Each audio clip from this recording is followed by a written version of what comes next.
আমার প্রিয় ছাত্রছাত্রীরা, আজকে ট্রান্সভার্স টোপোগ্রাফিক সিমেট্রি ফ্যাক্টর এই বিষয়টির থিওরি এবং প্র্যাকটিক্যাল নিয়ে আলোচনা করব। অর্থাৎ ট্রান্সভার্স টোপোগ্রাফিক সিমেট্রি ফ্যাক্টরটা কী এবং প্র্যাকটিক্যালি টোপোশিট থেকে কিভাবে করতে হয় সেই পুরো বিষয়টি কিন্তু এই ভিডিওতে আমি খুব সুন্দর করে আলোচনা করব, যেটা তোমাদের বুঝতে খুব সুবিধা হয়। এর আগেও কিন্তু আমি বেসিন অ্যাসিমেট্রি ফ্যাক্টরের থিওরি এবং প্র্যাকটিক্যাল পুরো ভিডিওটা কিন্তু অলরেডি আপলোড করে দিয়েছিলাম।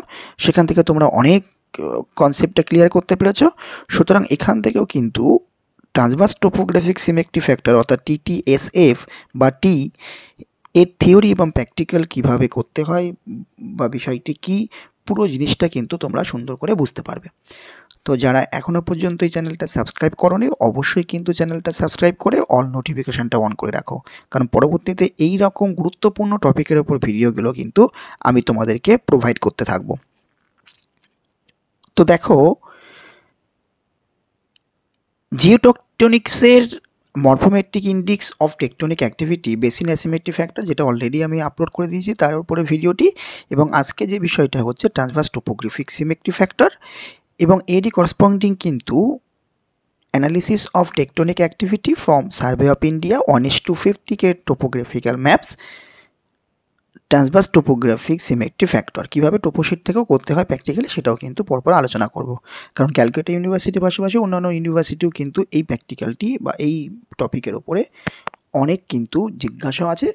সুতরাং একটু দেরিতে হলেও কিন্তু ভিডিওটা আমি আপলোড করছি, তোমরা অবশ্যই এখান থেকে উপকৃত হবে। তো ভিডিওটি দেখতে থাকো। দেখো, প্রথমেই আমরা জেনে নিই যে what is transverse topographic symmetry factor অর্থাৎ TTSF। দেখো, খুব সুন্দর করে কিন্তু আমি এখানে তোমাদের সহজ ভাষায় আমি বলার চেষ্টা করেছি যে TTSF অর্থাৎ transverse topographic symmetry factor is A geomorphological parameter use to measure the symmetry of A drainage basin or river valley in relation to the main trunk stream. এই ট্রাঙ্ক স্ট্রিম মানে হচ্ছে মেইন চ্যানেল। তাহলে বুঝতে পেরেছো যে এখানে কোনো একটা রিভার ভ্যালির বা ড্রেনেজ বেসিনের সেটা সিমেট্রিক কন্ডিশনে আছে কিনা সেইটা, বা অ্যাসিমেট্রিক কন্ডিশনে আছে কিনা সেইটা বোঝার জন্য কিন্তু TTSF একটা উল্লেখযোগ্য একটা পন্থা বা parameter. It helps assess to degree of tilting or asymmetric in a landscape often influence tectonic activity, lithology and other geological processes। অর্থাৎ এটা কী ধরনের হেল্প করে না, কোনো বেসিন তার ল্যান্ডস্কেপের যেই কি কোন দিকে হেলানো আছে কিনা বা সেটা অসমভাবে আছে কিনা, এবং সেখানে টেকটনিক্যালি অ্যাক্টিভ কিনা বা লিথোলজি কন্ডিশনটা কেমন বা জিওলজিক্যাল প্রসেসগুলো কেমন, সবগুলো কিন্তু এর দ্বারা আমরা বুঝতে পারি।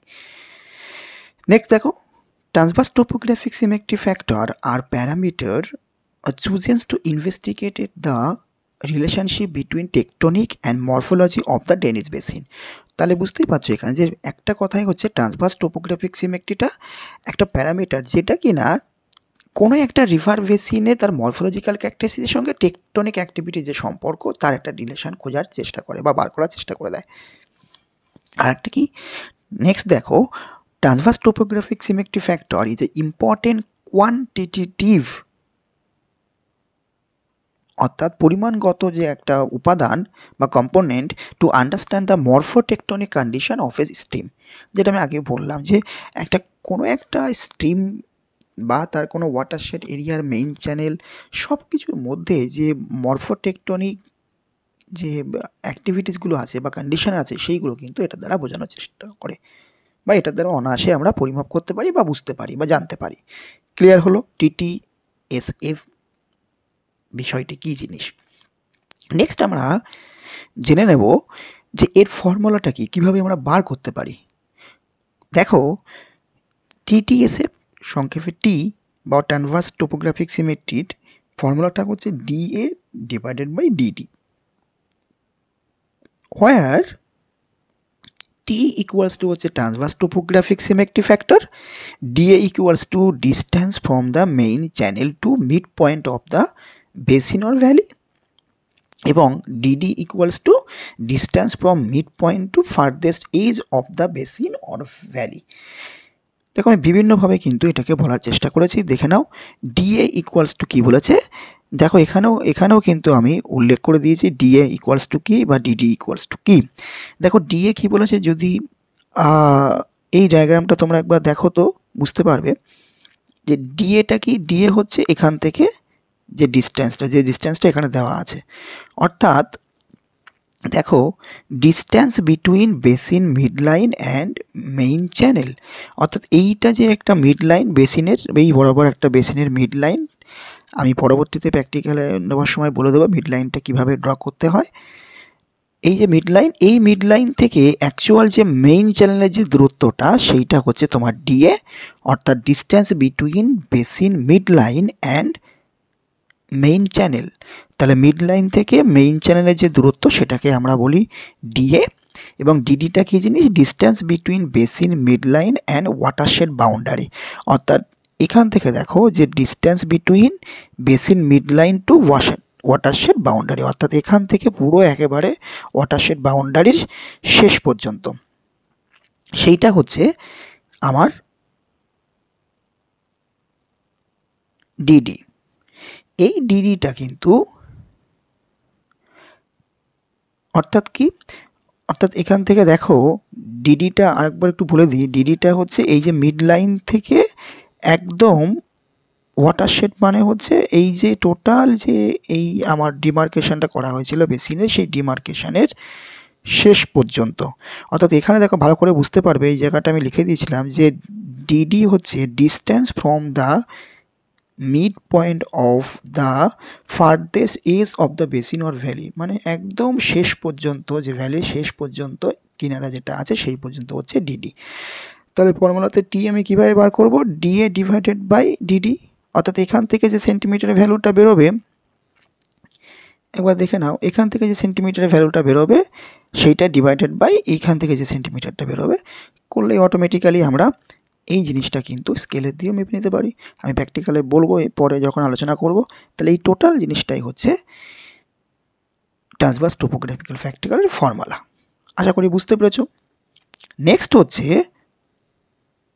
ইন্টারপ্রিটেশন, অর্থাৎ এই যে ডিএ বাই ডিডি যখন আমরা বার করব তখন তো একটা ভ্যালু বেরোবে, সুতরাং আগে ইন্টারপ্রিটেশনটা কীভাবে হয় সেটা পড়ে নাও, পরে আমি এক্সপ্লেন করছি।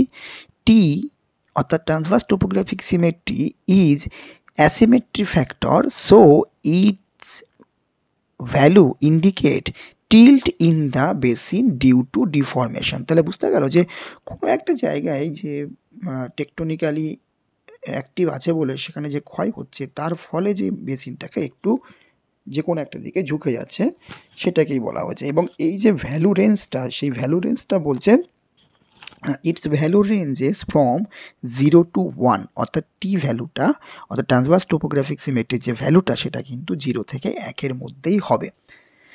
এখান থেকে কিন্তু তোমাদের প্র্যাকটিক্যাল যে ভাইভা হবে, ভাইভা থেকে বুঝতে পারবে যে জিজ্ঞাসা করতে পারে যে ট্রান্সভার্স টোপোগ্রাফিক সিমেট্রি ফ্যাক্টরের রেঞ্জটা কত, তাহলে 0 থেকে 1, এটাও কিন্তু তোমাদের কোশ্চেনটা বলতে পারে।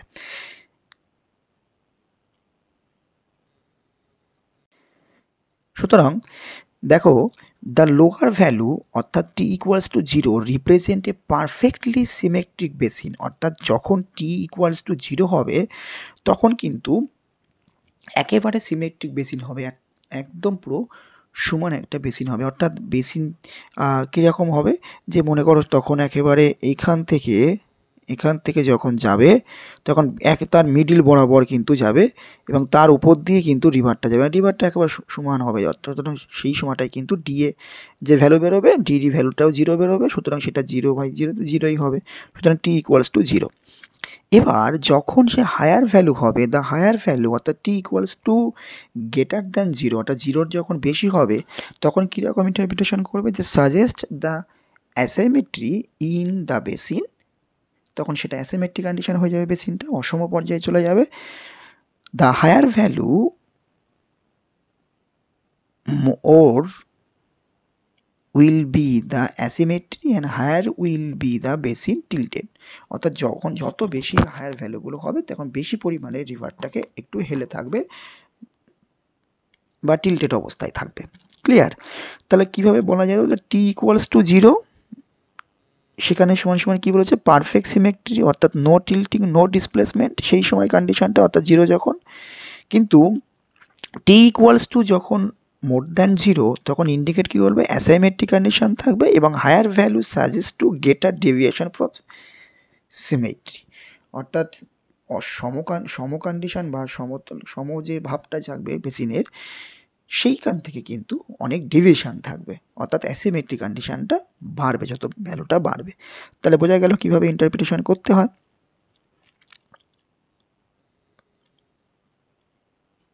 নেক্সট, এই যে ট্রান্সভার্স টোপোগ্রাফিক সিমেট্রি, সেটা বিভিন্ন ইনফ্লুয়েন্সিং ফ্যাক্টরগুলো আছে, যেমন কি টেকটনিক অ্যাক্টিভিটি, অর্থাৎ সেই সময়টা কোনো আপলিফটেড কিছু হলো কিনা বা টেকটনিক্যালি কোনো ডিসব্যালেন্স হলো কিনা তার জন্য হতে পারে। নেক্সট হচ্ছে লিথোলজিক্যাল কন্ডিশন, কোনো যদি সফট রক থাকে সেখানে বেশি পরিমাণে ক্ষয় হবে, বা স্লোপ কন্ডিশন যদি সেখানে অনেক বেশি থাকে ক্ষয়ের পরিমাণ বেশি হবে। ক্লাইমেটিক কন্ডিশন যদি সেখানে প্রেসিপিটেশন বা ওয়াটার ভলিউমটা যদি বাড়ায়, বা কোনো কারণে যদি আরও যে ক্লাইমেটিক কন্ডিশনগুলো আছে সেখানের ক্ষেত্রেও কিন্তু অনেকটা ক্ষয় বাড়ে। হিউম্যান ইন্টারফিয়ারেন্স মানে হচ্ছে বিভিন্ন ধরনের ব্যারেজ বা ড্যাম ইত্যাদি ইত্যাদি সব থাকে, বা মানুষের যে বিভিন্ন ধরনের হস্তক্ষেপ করে, তারপরে কিন্তু তোমাদের ট্রান্সভার্স টোপোগ্রাফিক সিমেট্রি ফ্যাক্টরের ইনফ্লুয়েন্সের কারণ হয়ে দাঁড়ায়। নেক্সট দেখো, নেক্সট হচ্ছে অ্যাপ্লিকেশান অ্যান্ড সিগনিফিক্যান্স। এটাও কিন্তু তোমাদের পরীক্ষার জন্য খুব ইম্পর্টেন্ট, কারণ পরীক্ষায় প্রশ্ন এইভাবে দিতে পারে যে ট্রান্সভার্স টোপোগ্রাফিক সিমেট্রি সিগনিফিক্যান্সটা কী, কেন করবে, বা তার অ্যাপ্লিকেশানগুলো কী কী। দেখো খুব সুন্দর করে কিন্তু আমি এখানে বলে দিয়েছি যে টেকটনিক অ্যাক্টিভিটি অর্থাৎ ইউজ টু ডিটেক্ট, অর্থাৎ তুমি বুঝতে পারবে যে active tectonic deformation in a region, অর্থাৎ অ্যাক্টিভ টেকটনিক ডিফরমেশন হচ্ছে কতটা পরিমাণে টেকটনিক সেই রিজিয়ানের অ্যাক্টিভ আছে, সেইটা কিন্তু তুমি এই ট্রান্সভার্স টোপোগ্রাফিক সিমেট্রি ফ্যাক্টর দিয়ে বুঝতে পারবে। কারণ তার রেঞ্জটা অটোমেটিক বলে দিয়েছে 0 থেকে 1। 0 হলে পারফেক্ট সিমেট্রি, সেখানে কোনো টেকটনিক ডিসপ্লেসমেন্ট হবে না। যত ভ্যালুগুলো বাড়বে, মানে আপার ভ্যালুটা হচ্ছে 1, যত 1-এর কাছাকাছি থাকবে ততই কিন্তু টেকটনিক অ্যাক্টিভিটিস বা ডিসপ্লেসমেন্ট বলো বা অ্যাসাইমেট্রিক কন্ডিশনটা বেশি হবে। তারপরে কি বেসিন অ্যানালিসিস, অর্থাৎ সেখানে কিন্তু helps to understand how the river or basin response to external forces like uplift বা সাবসিডেন্স, মানে বোঝা গেল কীভাবে এক্সটার্নাল ফোর্সের দ্বারা রিভার বেসিনটা কিন্তু রেসপন্স করছে বা কতটা হ্যাম্পার হচ্ছে, সেইগুলো কিন্তু এই ট্রান্সভার্স টোপোগ্রাফিক সিমেট্রি দ্বারা বোঝা যায়।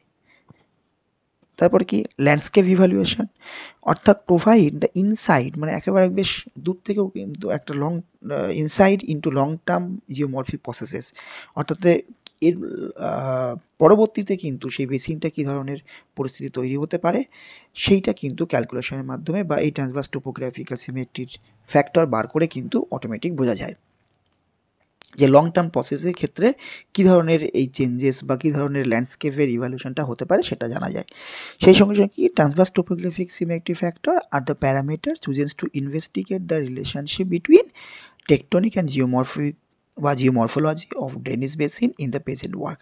তো যেটা এর আগেও আমি বলেছি যে এই ট্রান্সভার্স টোপোগ্রাফিক সিমেট্রিটা কিন্তু একটা খুব সুন্দর প্যারামিটার বা একটা পরিমাপ পদ্ধতি, যেটা কী করতে পারে, যেটা ইনভেস্টিগেট বা আমাদের বুঝতে সাহায্য করে যে দুজনের মধ্যে রিলেশান, একটা হচ্ছে টেকটনিক এবং তার হচ্ছে কোনো একটা ড্রেনেজ বেসিনের মরফোলজিক্যাল যে ক্যারেক্টারিস্টিক, সেটা কীভাবে দুজনের মধ্যে রিলেশান আছে সেইটা কিন্তু বোঝাতে সাহায্য করে। তাহলে ক্লিয়ার। নেক্সট দেখো কিভাবে এতক্ষণ ধরে আমি বললাম যে থিওরিটিক্যালি ট্রান্সভার্স টোপোগ্রাফিক্যালটা কী, ট্রান্সভার্স টোপোগ্রাফিক সিমেট্রি ফ্যাক্টরের ফর্মুলাটা কী, ট্রান্সভার্স টোপোগ্রাফিক সিমেট্রি ফ্যাক্টরের ইনফ্লুয়েন্সিং ফ্যাক্টরগুলো কী, এবং ট্রান্সভার্স টোপোগ্রাফিক সিমেট্রি ফ্যাক্টরের যে অ্যাপ্লিকেশন অর সিগনিফিক্যান্সগুলো কী কী। প্রত্যেকটা কিন্তু থিওরির জন্য খুব ইম্পর্টেন্ট, কারণ তোমরা অনেকবার রিকোয়েস্ট করেছো যে এই ট্রান্সভার্স টোপোগ্রাফিক সিমেট্রি ফ্যাক্টরটা কী এবং তার পরীক্ষায় কী ধরনের কোশ্চেন আছে কিছুটা আমাদেরকে হেল্প করা হয়। সুতরাং এইখানে যা যা আমি দিয়েছি এই ইনফরমেশন কিন্তু পরীক্ষার জন্য কিছুটা হলেও তোমাদের উপকারে আসবে। এবার আমরা জেনে নেব analysis of tectonic activity from survey of India 1:50K topographical map transverse topographic symmetry factor, অর্থাৎ টোপোশিট থেকে কিভাবে ট্রান্সভার্স টোপোগ্রাফিক সিমেট্রি ফ্যাক্টরটা আমরা বার করব কোনো বেসিন এরিয়া নিয়ে, সেইটা কিন্তু আমি স্টেপ বাই স্টেপ তোমাদেরকে বলবো। তোমরা সুন্দর করে ভিডিওটি একটু মনোযোগ সহকারে দেখো, দেখবে অটোমেটিক্যালি তোমাদের ট্রান্সভার্স টোপোগ্রাফিক সিমেট্রি ফ্যাক্টর নিয়ে আর কোনো অসুবিধা থাকবে না। তবে আবারও বলছি, যারা এখনও পর্যন্ত চ্যানেলটা সাবস্ক্রাইব করোনি, অবশ্যই তোমরা চ্যানেলটা সাবস্ক্রাইব করে অল নোটিফিকেশানটা অন করে রাখো, কারণ পরবর্তীতে কিন্তু এরকম হেল্পফুল ভিডিও তোমরা অবশ্যই এখান থেকে পাবে। সুতরাং তোমরা প্রত্যেকেই কিন্তু যারা দেখছো অবশ্যই ভিডিওটি কিন্তু দেখার সাথে সাথে তোমরা চ্যানেলটাকে একটু সাবস্ক্রাইব করে অল নোটিফিকেশানটা অন করে রেখো। এবং তোমাদের যদি কোনো জিজ্ঞাসা থাকে বা কোনো টপিক রিলেটেড ভিডিও দরকার হয়, তাহলে অবশ্যই তোমরা কমেন্ট সেকশানে জানাবে। তো শুরু করা যাক ট্রান্সভার্স টোপোগ্রাফিক সিমেট্রি ফ্যাক্টরের প্র্যাকটিক্যাল কীভাবে আমরা করব টোপোশিট থেকে কোনো বেসিন এরিয়ার। ফার্স্ট কী করবে, delineation of the main channel and watershed boundary from toposheet. দেখো টোপোশিট থেকে তোমরা এই ট্রেসিং পেপারে তোমরা কিন্তু এইভাবে, মানে টোপোশিটে এইভাবে থাকে, একটা বেসিক ডিমার্কেশানটা এইভাবে করে রাখবে, কারণ এরকম ট্রেসিং পেপার ধরে ধরে ধরে ধরে এরকম ডিমার্কেশান তোমাদেরকে করতে হবে। এরকম এই ব্যাপারটা কিন্তু আমি বেসিন অ্যাসিমেট্রি ফ্যাক্টরও কিন্তু বলেছি, কীভাবে টোপোশিট থেকে একটা বেসিন এরিয়া তুলতে হয়, সেটাও এই ভিডিওটাও কিন্তু তোমরা দেখে রাখবে। দেখো এখানে একটা মেইন চ্যানেল আছে, সেই মেইন চ্যানেলটাও তোমরা তুলে নেবে। আমি এটাকে বোঝানোর জন্য তোমাদের আমি টোটাল ট্রিবিউটারি বা সবগুলোকে এঁকে আমি বোঝানোর চেষ্টা করেছি, কারণ টোপোশিট থেকে কিন্তু এইভাবে তোমরা তুলে নেবে। আর যদি তোমাদের একটু বুঝতে অসুবিধা হয়, তাহলে অ্যাসিমেট্রি ফ্যাক্টরের যে প্র্যাকটিক্যালের ভিডিওটা আমি আপলোড করেছিলাম, সেই ভিডিওটা একটু দেখে নিও। প্লেলিস্টে অবশ্যই এই অ্যাসিমেট্রি ফ্যাক্টরে দেওয়া আছে, বা এই ভিডিও ডিসক্রিপশানে আমি কিন্তু ওই প্র্যাকটিক্যাল ভিডিওটা দিয়ে রাখবো, প্র্যাকটিক্যাল থিওরি বোধ ভিডিওটা দিয়ে রাখবো ডিসক্রিপশানে লিঙ্ক, সেখান থেকেও তোমরা দেখতে পাবে। তবে কাইন্ডলি বারবারই বলছি, তোমরা কিন্তু অবশ্যই সাবস্ক্রাইবটা করে রেখো, কারণ চ্যানেলের সাথে থাকলে তোমরা এরকম হেল্পফুল ভিডিও সবসময় কিন্তু পাবে।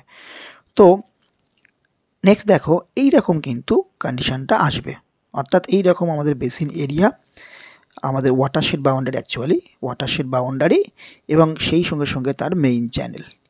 এইটা যখন তুলবে অটোমেটিক্যালি কিন্তু তোমরা ভালো করে জানো যে এই ল্যাটলং করার জন্য কিভাবে এইটাকে মার্ক করতে হয়, কারণ এখানকার যে কোইন্সিডেন্ট পয়েন্টটা, সেখান থেকে পুরো এভাবে টানতে হয়। আবার এই দিকের যখন আমি ভার্টিক্যাল টানবো, কোইন্সিডেন্ট পয়েন্টটা টানতে হয়, এখান থেকে যে পয়েন্টে কোইন্সিডেন্ট হচ্ছে সেখান থেকে টানতে হয়, এখান থেকেও কোইন্সিডেন্ট পয়েন্টে এইভাবে নিয়ে, এবং সাইডে তোমাদেরকে একটু জায়গা রাখতে হয়, কারণ এখানে তোমাদের ল্যাট লং বোঝানোর জন্যে ল্যাট লং দেওয়ার জন্য আছে। এবং সেই সঙ্গে সঙ্গে কী কী রাখতে হবে, একটা হচ্ছে ল্যাট লং, 2 নম্বরটা হচ্ছে RF, 3 নম্বরটা হচ্ছে ম্যাপ নাম্বার বা টোপোশিট নাম্বার, আর একটা হচ্ছে নর্থ লাইন। ঠিক আছে, তোমরা একটা এখান থেকে নর্থ লাইন দিয়ে রাখবে, সেটা পরবর্তীতে কি কেন কাজে লাগবে আমি বলে দেবো। সুতরাং এই পর্যন্ত বোঝা গেল কীভাবে টোপোশিট থেকে তোমরা ওয়াটারশেড বাউন্ডারি এবং মেইন চ্যানেলটা তুলবে এটা। সেই সঙ্গে সঙ্গে এই ম্যাপটা ল্যাট লং, অর্থাৎ এই পয়েন্টের ল্যাট লং, প্রত্যেকটা পয়েন্টের কিন্তু ল্যাট লংগুলোকে বার করতে হবে, তাহলে অটোমেটিক্যালি কোন পোর্শন থেকে নিয়েছে সেটা কিন্তু বোঝা যাবে। ক্লিয়ার? কারণ প্র্যাকটিক্যাল ভিডিওতে কিন্তু প্র্যাকটিক্যাল পরীক্ষার ক্ষেত্রে কিন্তু এই লেভেলিংয়ের ওপরে মার্কস থাকে, proper heading, map number, RF number, north লাইনটা এটার ক্ষেত্রে, বা ল্যাট লং ইত্যাদির ক্ষেত্রে, ইত্যাদি সবগুলো কিন্তু লেভেলিং বলে, লেভেলিংয়ের জন্য মার্কস থাকে। নেক্সট কী করবে না, তোমাদের মিড লাইনটা কীভাবে ড্র করতে হবে। দেখো এখানে হয়তো আমার মিড লাইনটা আমি নিজে থেকে করতে গিয়ে একটু হয়তো বেঁকে গেছে, বা হয়তো ভিডিওটা টানার জন্য কিছু গড়বড় হচ্ছে। তোমরা কীভাবে করবে না, এইখান থেকে স্কেল ধরে দেখবে কোথায় মিডিল, তাহলে এখানে মিডিল এখানে ধরে নেবে, এখান থেকে দেখবে কোথায় মিডিল সেখানে ধরে নেবে। হ্যাঁ, এই বরাবর কিন্তু ভার্টিক্যালি সব ধরে নিয়ে মিডিল বরাবর তোমরা কিন্তু যোগ করবে, দেখবে অটোমেটিক্যালি তোমাদের কিন্তু মিড লাইন চলে যাবে। হ্যাঁ, তাহলে এইখান থেকে গেলে কিন্তু এই রকমভাবে হয়। ঠিক আছে, তাহলে অটোমেটিক্যালি তোমাদের মধ্যে একটা মিড লাইন ড্র করতে পারবে, কারণ স্কেল ধরে ধরে পয়েন্ট এরকম করে পয়েন্ট দিয়ে তোমাদের কিন্তু মিড লাইন ড্র করতে হবে। তাহলে বুঝতে পারবে কিভাবে বা কোন আমাদের মিড লাইনটা মাঝ বরাবর হবে, নাহলে কিন্তু তোমরা চোখের আন্দাজে করলে মাঝ বরাবর করতে পারবে। এতগুলো পয়েন্ট না নিলেও মিনিমাম কতগুলো পয়েন্ট নেবে, যাতে মিডল বরাবর মিড লাইনটা তোমরা ড্র করতে পারো। ঠিক আছে, তাহলে মিড লাইনটা কীভাবে ড্র করতে হয় আশা করি বুঝতে পেরেছ। নেক্সট দেখো, এবার আমাদের সবারই কোয়ারিজ থাকে কি, যে কোন কন্ডিশনের ক্ষেত্রে আমরা লেফট ব্যাংকের দিকে নেব না রাইট ব্যাংকের দিকে নেব। এটা মাথায় রাখবে, যখন এই রকম মিড লাইনের রেসপেক্টে জিগজ্যাগ ওয়েতে থাকবে রিভারটা, মেইন চ্যানেলটা, তখন যেদিকে বেশি পরিমাণে রিভার থাকবে আমরা সেই দিকের পজিশনটা নেব। যদি আমার রিভারটা এই দিকে ফ্রন্ট হয় তাহলে আমার লেফটের দিকে বেশি পরিমাণে গেছে, সুতরাং আমরা এই সাইডটা কিন্তু নিয়ে কাজ করব। এক্ষেত্রে কিন্তু সেটাই দেখো, পুরোটাই অসুবিধা নেই, কারণ এক্ষেত্রে কিন্তু পুরোটাই লেফটের দিকে গেছে মিড লাইনের, সুতরাং আমি এইটা দিয়ে নিয়ে কাজটা করব। এক্ষেত্রে কিন্তু এই রাইটের দিকে কিন্তু রিভারটা বেশি পরিমাণে হেলে রয়েছে, সুতরাং রাইটের দিকের ওয়াটার শেডটাকে নিয়ে আমি কিন্তু কাজটা করব। আশা করি বুঝতে পেরেছো কীভাবে করবে।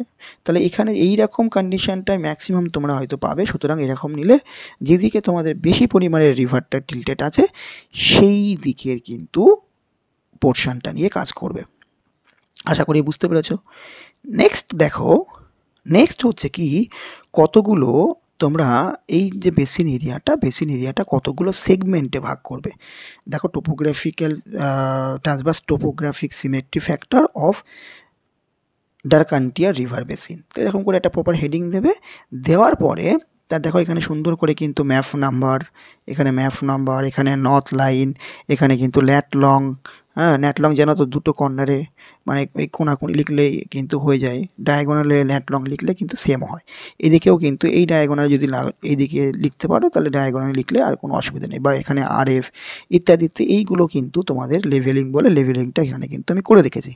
এভাবে তোমরা করবে। এবার কি করবে, এবারে দেখবে আমি কিন্তু মানে আমার সুবিধার জন্য কিন্তু আমি এদিক থেকে 5, 4 এরকম করে মার্ক দিয়েছি। তোমরা এদিক থেকেও কিন্তু এটাকে 1, 2, 3, 4, 5 এরকম করেও কিন্তু তোমরা মার্কিং করতে পারো, তোমাদের সুবিধার্থে কোনো অসুবিধা নেই।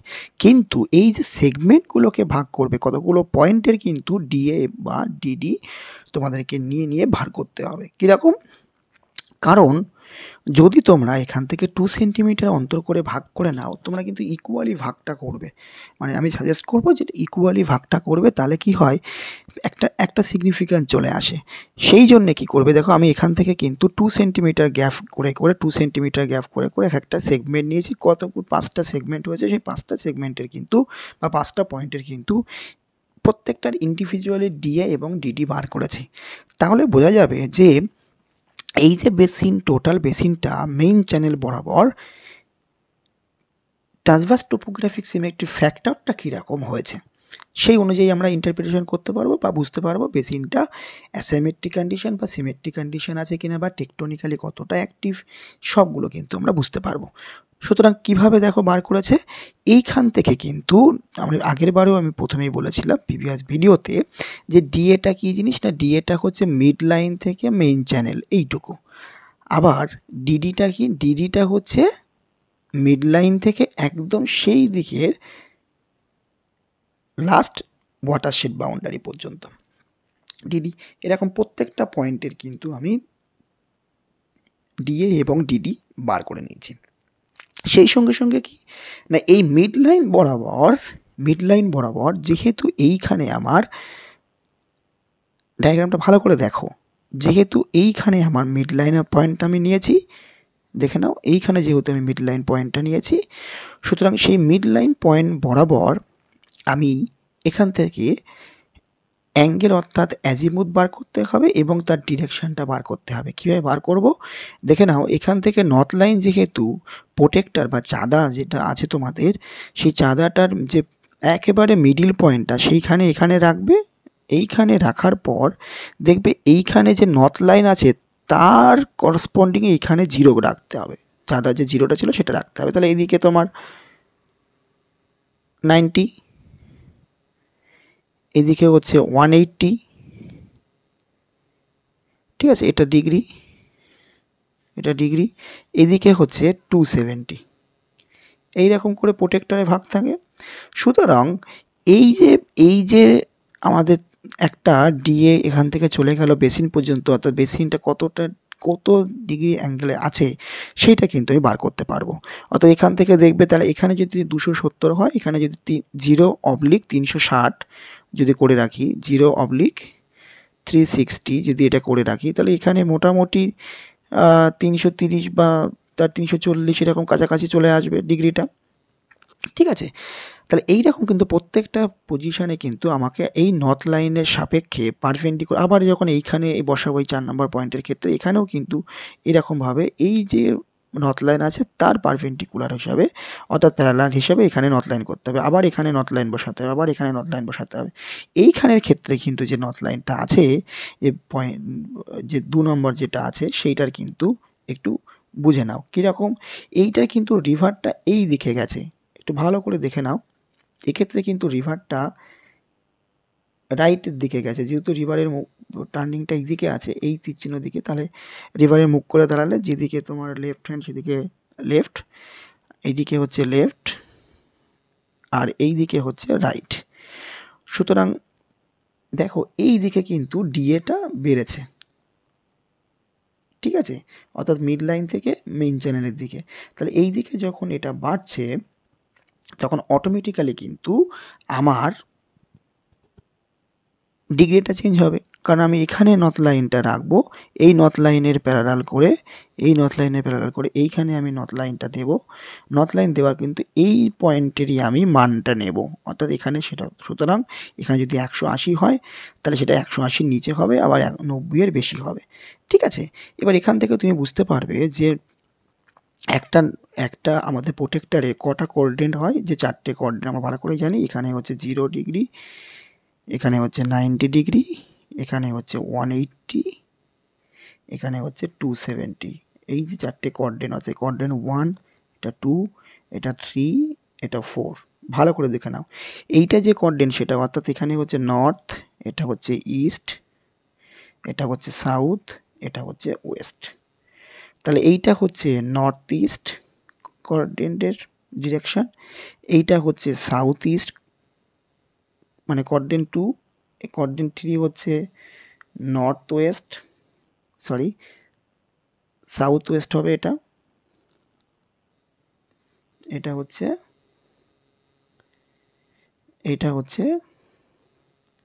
সাউথ ওয়েস্ট হবে, এইটা হচ্ছে নর্থ ওয়েস্ট। তাহলে এটা হচ্ছে কোঅর্ডিনেট নাম্বার 4, আর সাউথ ওয়েস্টটা কোঅর্ডিনেট নাম্বার 3। ক্লিয়ার হলো? কারণ এটা তুমি বুঝতে পারবে যে রিভারটা প্রথমে কীরকম কন্ডিশনে ছিল, মানে কোন কোঅর্ডিনেট থেকে কোন কোঅর্ডিনেটে এলো। তাহলে এখানে আমি অনেকটাই গিজি হয়ে গেছে, দেখো ফ্রেশ পেজটা নিয়ে নিই। দেখো এখানে বুঝতে পারবে রিভারটা ফার্স্ট কিন্তু ডিগ্রি অনুযায়ী প্রথমে নর্থ ওয়েস্টে ছিল, আবার নর্থ ওয়েস্ট হয়ে গিয়ে কিন্তু মিড লাইন থেকে সেটা আবার চলে গেল সাউথ ইস্ট থেকে আবার কিন্তু সেটা নর্থ ওয়েস্টের দিকে গেছে। মানে এই যে অ্যাঙ্গেলগুলো বাঁক নিয়ে গেছে সেইটা কিন্তু এই অ্যাজিমুথ বা ডিগ্রি বা অ্যাঙ্গেল বার করলে বা ডিরেকশন বার করলে সেটা বুঝতে পারবে। তাহলে আশা করি কিভাবে এইটা বার করা গেছে তোমরা বুঝতে পেরেছো। এবং প্রত্যেকটারই কিন্তু এখানে স্কেল বসিয়ে মানগুলোকে নেবে, মানগুলোকে অর্থাৎ ডি এর মানটা নেবে, তারপরে সেখান থেকে আবার মিড লাইন থেকে এই মান বরাবর ডির মানটা নেবে, গিয়ে তাদের মধ্যে ডিভাইডেড করে অর্থাৎ ভাগ করে ডিএ ডিভাইডেড বাই ডি বার করলে আরেকটা টি পেয়ে যাবো, সেটা হচ্ছে এই পয়েন্টের টি, আবার এই পয়েন্টেরও কিন্তু আবার টি পেয়ে যাবো, প্রত্যেকটা পয়েন্টের কিন্তু আমরা টি পেয়ে যাব। এরকম প্রত্যেকটা পয়েন্টের যখন আমরা ট্রান্সভার্স টোপোগ্রাফিক সিমেট্রি ফ্যাক্টরটা বার করে নেব, তখন এই 5টা পয়েন্ট, আমার এখানে যে 5টা পয়েন্ট হয়েছে তোমাদের হয়তো সেটা বেশিও হতে পারে, সেই 5টা পয়েন্টের আমরা অ্যাভারেজ বার করবো, অর্থাৎ এই 5টা পয়েন্ট যোগ করে 5 দিয়ে ভাগ করবো। যদি এখানে 6 থাকতো তাহলে 6টা পয়েন্টে যোগ করে 6 দিয়ে ভাগ করতাম, কারণ তোমরা ভালো করে জানো অ্যাভারেজ বার করার সূত্রটা হচ্ছে যে টোটাল নাম্বার থাকবে, সেই সঙ্গে সঙ্গে তার যে সিরিয়াল নাম্বার সেগুলোকে দিয়ে ভাগ করতে হবে। ঠিক আছে, এটা একটা প্রসিডিওর হলো। এই সঙ্গে সঙ্গে এই যে 5টা ভ্যালু আমি পাবো, অর্থাৎ টি ভ্যালুগুলো পাবো, তার মধ্যেও কিন্তু একটা ভ্যালু তো আমরা অ্যাভারেজ করে পাচ্ছি, আর একটা ভ্যালু হচ্ছে এখান থেকে একটা লোয়েস্ট এবং হাইয়েস্ট ভ্যালু পাবো, সেই ভ্যালুর রেঞ্জ অনুযায়ীও কিন্তু আমরা ইন্টারপ্রিটেশনটা করতে পারবো। সুতরাং আশা করি এইখান থেকে তোমরা বুঝতে পেরেছো যে কীভাবে ট্রান্সভার্স টোপোগ্রাফিক সিমেট্রি ফ্যাক্টরটা বার করতে হয়। আবারও বলছি কিন্তু এই সেগমেন্টগুলো কিন্তু তোমরা এই যে রিভার অ্যালং দ্য রিভার এই বরাবরও করতে পারো, রোটামিটার দিয়ে রোটামিটার দিয়ে 2 সেন্টিমিটার গিয়ে 2 সেন্টিমিটার 2 সেন্টিমিটার এরকম করে বার করতে পারো, বা অ্যালং মিড লাইন বরাবরও কিন্তু সেগমেন্টটাকে ভাগ করে তোমরা বার করতে পারো। ঠিক আছে, নেক্সট দেখো কিভাবে আমি এতক্ষণ যেগুলো বললাম সেগুলো কিভাবে করবে ম্যানুয়ালি প্র্যাকটিক্যালে প্রোটেক্টর দিয়ে দেখো আমি দেখিয়ে দিয়েছি। তাহলে এখান থেকে কি অ্যাজিমাত বা ডিরেকশনটা কীভাবে বার করতে হয় বুঝতে পেরেছো? দেখো এই পয়েন্টের কিন্তু যে পয়েন্টে ডিএ বার করবে সেই পয়েন্টেরই কিন্তু ডিডি বার করতে হবে। আমি হয়তো এখানে দেখিয়ে দিয়েছি তোমাদের বোঝার সুবিধার্থে ডিএ এবং ডিডিটা কী, সুতরাং আর মনে হয় না অসুবিধা হবে, কারণ এই নর্থ লাইন আছে, এই নর্থ লাইনের প্যারালাল করে কিন্তু এখানে তোমাদের প্রোটেক্টরটা বসাতে হবে, অর্থাৎ এই নর্থ লাইন দেখো এখানে এইরকম নর্থ লাইন গেছে, সুতরাং এখানেও কিন্তু এই যে একেবারে প্যারালালে এই নর্থ লাইন যাবে, এখানেও হলে যদি হতো পয়েন্ট তাহলে এরকম নর্থ লাইন এরকমভাবে যেত। ক্লিয়ার? এবার কিন্তু তোমাদের প্রোটেক্টরের একবার দেখে নাও কিভাবে আমি করেছি। অর্থাৎ এখানে দেখো এই যে নর্থ লাইনটা এখানে আমি এরকমভাবে দেখিয়েছি, এই যে নর্থ লাইন, সেই জন্যে কিন্তু আমার এই যে বরাবর কিন্তু এখান থেকেও আমার নর্থ লাইনটাকে এই দেখো সেম রেখেছি। দেখো রাখার পরে কি করেছি, রাখার পরে এখানে একটা স্কেল বসিয়েছি, অর্থাৎ এখানে হচ্ছে এই যে জায়গাটা দেখতে পাচ্ছ, এই জায়গাটা হচ্ছে আমার প্রোটেক্টর যেখানে আমি গোল করছি সেই প্রোটেক্টরের 0, এবং এখানে দেখো ডিএ ভ্যালুটা এখানে আমি তীরচিহ্ন যেখানে দেখাচ্ছি দেখো এখানে ডিএ ভ্যালুটা আছে, এখানে আমি কিন্তু ডিএ লিখে দিয়েছিলাম। ডিএ বাই এখানে একই ডায়াগ্রাম তো দেখে বুঝতে পারছো এখানে ডিএ লেখা আছে, অর্থাৎ এখানে যে তীরচিহ্নটা আছে এখান থেকে যে তীরচিহ্নটা আছে এই যে বরাবর, সেই বরাবর কিন্তু আমি স্কেলটা রেখে দিয়েছি। সুতরাং এখানে দেখতে পাচ্ছ যে এটা 30 বা 31 সামথিং কাছাকাছি চলে এসছে। এইখানে যে ভ্যালুটা দেখো 330 বা 331 বা 32-এর কাছাকাছি চলে গেছে। যেটা হয়েছে সেটা তুমি ওখানে অ্যাজিমুথের মানটা লিখে নেবে যে মিড লাইন থেকে এই ভ্যালুটা বা অ্যাঙ্গেলটা কতটা হয়েছে। আশা করি ক্লিয়ার হয়েছে। এখানেও দেখো আমি কিন্তু কোঅর্ডিনেট অন, এখানে এটা হচ্ছে যদি আমি নর্থ, এটা যদি ইস্ট, যদি এটা ইস্ট, এটা সাউথ, এটা ওয়েস্ট, তার মানে কি এটা হচ্ছে কোঅর্ডিনেট অন, কোঅর্ডিনেট হচ্ছে 2, কোঅর্ডিনেট 3 এবং কোঅর্ডিনেট 4। তাহলে এটা হচ্ছে তোমার নর্থ ইস্ট, যেটা আমি আগেও বলেছি, এটা হচ্ছে সাউথ ইস্ট, এটা তোমাদের জানার কথা, এটা হচ্ছে সাউথ ওয়েস্ট, এটা হচ্ছে নর্থ ওয়েস্ট, এরকম কোন কোঅর্ডিনেট কিন্তু ভাগ করা যায়। তাহলে যেরকম অ্যাঙ্গেলটা যদি এই অ্যাঙ্গেলটা বেরোয় 330, তাহলে সেটা নর্থ ওয়েস্ট কোঅর্ডিনেটের মধ্যে কিন্তু পড়ছে। ক্লিয়ার?